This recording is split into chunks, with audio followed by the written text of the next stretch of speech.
Hi guys, पुन्हा एका नवीन ब्लॉगमध्ये स्वागत आहे. आज ना थोडं घरातलं सामान काढलेलं नीटनेटकं ठेवण्यासाठी ठेवूच तर कधी 12 वाजलं काही कळालंच नाही. त्याच्यानंतर एक कप चहा पिला, आंघोळ वगैरे करून घेतले.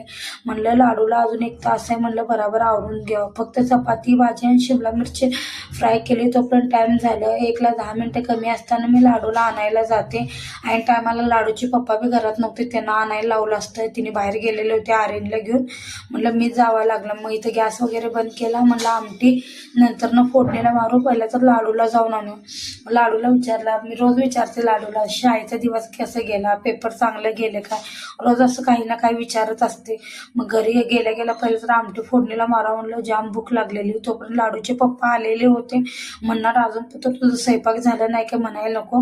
म्हणताना म्हणलं पहिला बराबरा घरी जाऊया. ऊन तर एवढं पडलेलं, तिथनं येऊस तर घेतं कसं तर होतं, इथले तर जवळ येऊस तर दम भरत होता मला. मग घरी गेल्यानंतर ना लाडूला सगळे आधी कपडे वगैरे काढून दिले कपाटातून. म्हणलं तू बाळा बदलून घे, तोपर्यंत मी आमटी फोडणीला मारतो. जाम भूक लागलेली होती. कधी एकदा स्वयंपाक होईल आणि कधी एकदा जेवायला बसेन. काम करत करत केवढा टाइम निघून गेला काही कळालंच नाही. आमचं तर सहज 12ला जेवण होते. मग आज खूपच वेळ झाला.